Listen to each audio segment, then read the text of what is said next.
Ladies and gentlemen, let me tell y'all something today. You lookin' at a man who's been broke. I'm talkin' flat broke. Slept in my car for 3 years. Washed up in gas station bathrooms. Ain't had no plan B. Just a dream, a prayer, and a belief in the God who still does the impossible. See, here's the thing. You got to stop putting limits on a limitless God. Most people unknowingly put God in a box. They approach him with small requests, careful expectations, and limited faith, not realizing that they're talking to the creator of the universe, the same God who spoke galaxies into existence. The problem is not that God can't do the impossible. It's that we often don't believe he will. We come to him with needs and dreams, but we shrink them down to what we think is realistic, reasonable, or possible. That's not faith. That's calculation. And God doesn't respond to calculations. He responds to belief. You have to stop asking God to simply help you survive when he's trying to help you soar asterisk. Too many people pray just enough to get by. Lord, help me make it through this day. Or God, just help me pay this bill. But why not pray, God, elevate me to a place where I can help others pay their bills? Why not believe for something so big that only God could make it happen? That's when miracles show up. When the situation is too far gone for human solutions, and all that's left is supernatural intervention. Imagine if Moses had told God, hey, just help me and a few of my people escape Egypt quietly. That would have been small thinking, but God said, nah, I'm about to split the sea in half. That's the kind of God we serve. God who does things that don't make sense to show the world that he is still in control. But he can't show up in that kind of power if you're only giving him small problems to solve. You gotta understand, when you pray big, it's not arrogance. It's confidence in who God is. You're not saying, look what I can do. You're saying, God, I know what you can do. That kind of faith moves mountains. That kind of belief opens doors no man can shut. But it starts when you stop limiting God to what you can understand and start trusting him for what only he can deliver. Sometimes the reason we don't ask big is because we're afraid of disappointment. We think, what if I believe and nothing happens? But let me flip that. What if you believe and everything changes? What if that one leap of faith is all God's waiting for to release the blessing he already prepared? You'll never know if you don't stop playing it safe. So let this be the season where you stretch your prayers. Dream so big it scares you. Ask so boldly it shocks people around you. And believe so fiercely that even the impossible starts to look small. Because when you stop limiting a limitless God, that's when your life starts to reflect the miraculous. It's not about what you can do, it's about what God wants to do through you. But he's waiting on your faith. There's a major difference between believing in God and truly believing God. A lot of people claim faith. They'll say things like, oh, I believe in God, I go to church, I pray sometimes. But when life hits hard, when the money runs out, the diagnosis is bad, or the dream looks dead, those same people panic, break down, or give up. Why? Because they believe in God's existence but they don't believe in his promises . That difference is everything. Believing in God is acknowledging he's real. It's having a surface level relationship with him. It's knowing the scriptures but not walking them out when life gets messy. On the other hand, believing God means trusting what he says, even when your situation tells you the opposite. It means standing firm when everything around you is shaking. It means speaking life when your emotions want to speak defeat. Look at Abraham. The Bible says he believed God and it was credited to him as righteousness. God told him he'd be a father to many nations. At nearly 100 years old with no children, that didn't make any sense. But Abraham didn't just believe in God's power. He believed what God told him personally. That's the kind of faith that moves heaven. That's the kind of faith God honors. So many of us have faith in God for other people, but not for ourselves. We'll say, yeah, I believe God can heal. But when the diagnosis hits us, we fall into fear. We'll cheer when someone else gets their breakthrough, but deep down, we're not sure God will show up like that for us. That's not real trust. Real trust says, I don't see it, I don't feel it, but if God said it, I believe it. Believing God means taking him at his word. It means trusting that if he promised to never leave you, then even in your loneliest moment, he's still right there. If he said he has plans to prosper you, then even when you're struggling financially, there's purpose in the process. If he promised to work all things together for your good, then yes, even that mistake, that setback, that heartbreak is part of a greater plan. And here's the truth. The enemy doesn't care if you believe in God. That doesn't scare him. But when you start believing God, when you start walking in full confidence that your Father in heaven will do exactly what he said, that's when hell gets nervous, That's when doors start opening. That's when peace shows up in chaos and strength rises in weakness. So ask yourself, do you just believe in God? Or do you believe God? Are you living like someone who trusts his word? Or are you only praising when life goes your way? It's time to make that shift, because when you stop treating God like a distant idea and start trusting him like a faithful father, that's when you'll start to see the impossible become possible. Faith isn't comfortable, it's not predictable, and it's definitely not safe. Real faith will always stretch you. It will call you out of your comfort zone and push you into places that don't make logical sense. That's because God-sized dreams aren't supposed to feel manageable.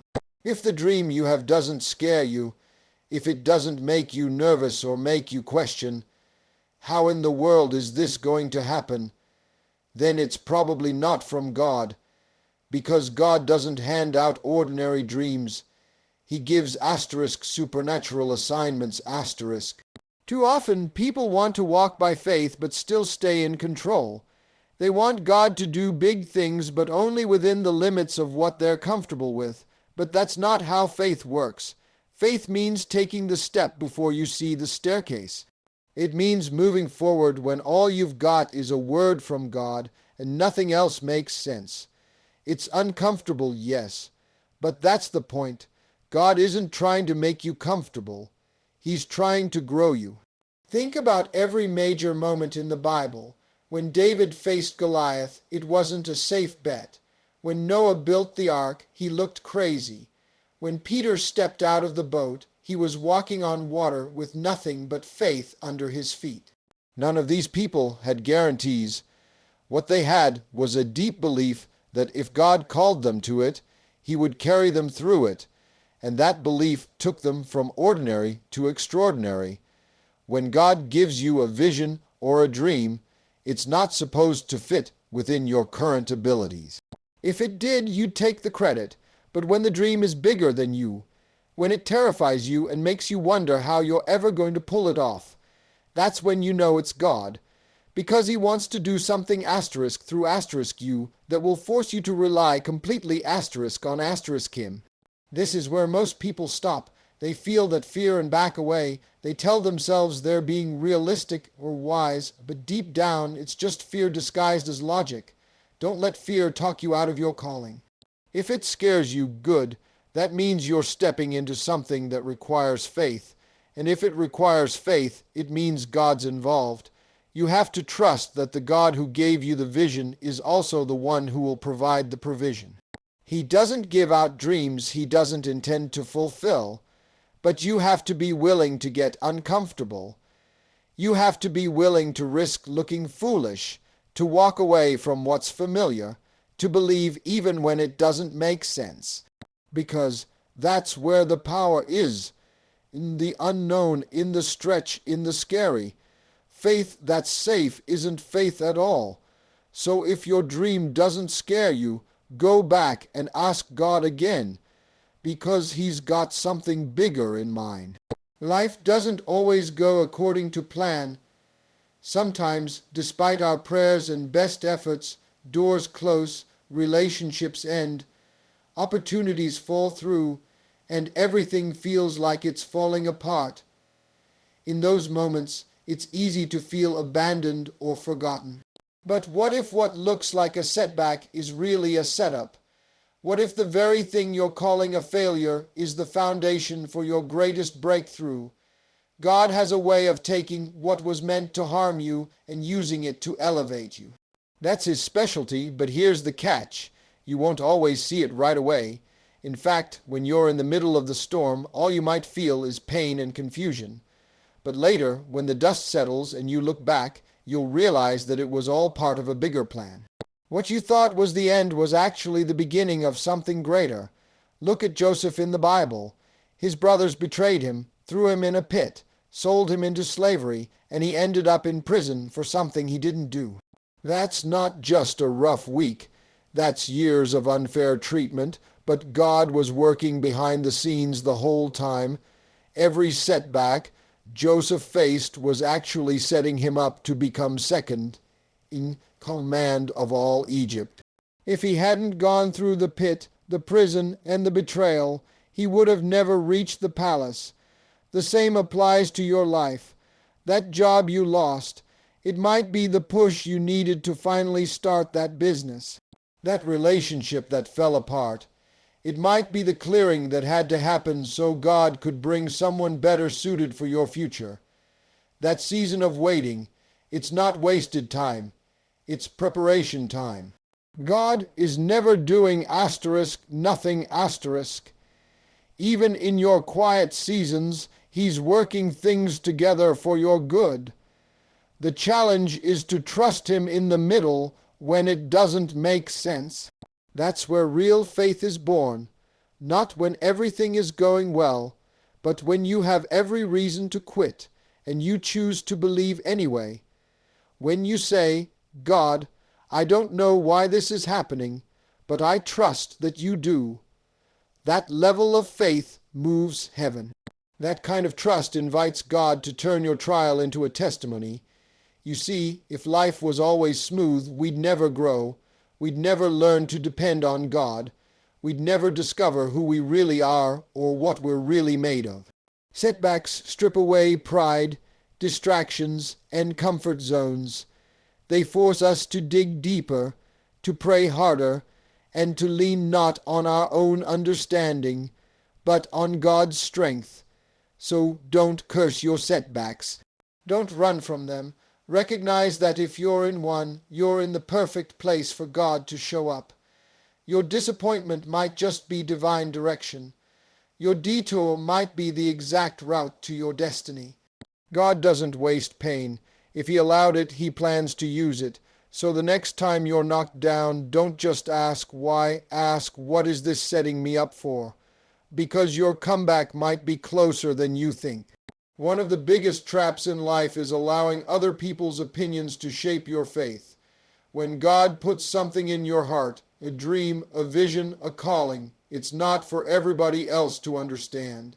It wasn't a conference call. God didn't announce it to your friends, your family, or your co-workers. He spoke it to you, and if you're not careful, you'll start shrinking what God told you to fit the size of someone else's understanding. Too many people give up on what God placed in their heart because someone around them couldn't see it. Maybe it was a teacher who told you weren't smart enough. Maybe it was a friend who said your dream was unrealistic. Or maybe it was someone close to you. even someone you loved, who simply didn't believe in your potential. And over time, you started believing them more than you believed God. You started measuring your faith by their doubts. That's dangerous. Let me tell you something. When God gives you a dream, it will often look ridiculous to other people. That's because it's not their dream. They're not supposed to see it. They weren't given the blueprint. God didn't ask for their approval. He gave you the assignment because he knew what he placed inside of you. He knew what you were capable of even when you didn't know it yourself. The Bible is full of stories where people were called by God and immediately faced resistance from others. When young David said he'd fight Goliath, his own brothers laughed at him. When Noah started building an ark, people mocked him for years. When Jesus healed on the Sabbath, religious leaders were outraged. That's the pattern. When you start walking in purpose, resistance will come, but it's not a sign you're off track. It's often a sign you're right where you're supposed to be. You can't let small-minded people talk you out of a big God vision. Sometimes you have to move in silence. Sometimes you have to protect what God told you until it's strong enough to stand on its own. And sometimes you have to walk alone, just you and God, because the crowd won't understand what you're building. Faith requires focus. If you keep checking in with people who don't share your vision, you'll always second-guess yourself. You'll start editing your dream to make it more acceptable, more explainable, more manageable. But faith isn't manageable. It's not logical. It's bold, risky, and often misunderstood, and that's okay. You don't need everyone to believe in you. You just need to believe in what God told you. Stop waiting for validation from people who weren't given your vision. Stop looking for applause from those who wouldn't even clap for themselves.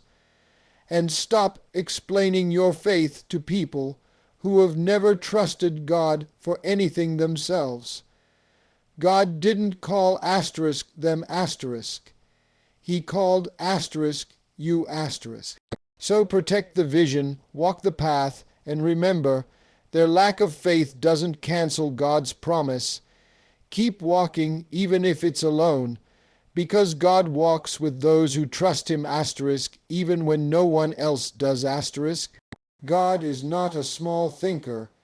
He's not interested in doing the bare minimum in your life. He's not a just-get-by kind of God.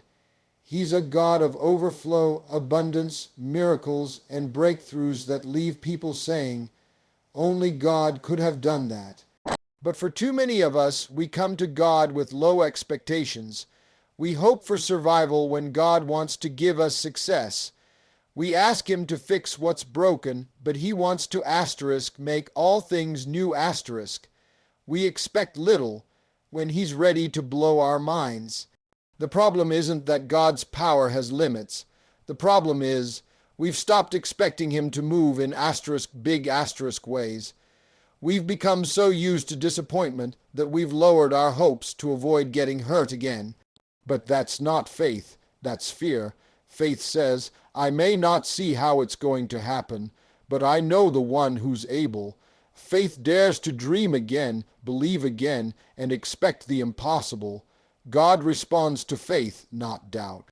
And big faith invites big blessings. When you start expecting God to do the incredible, you're creating room for him to move.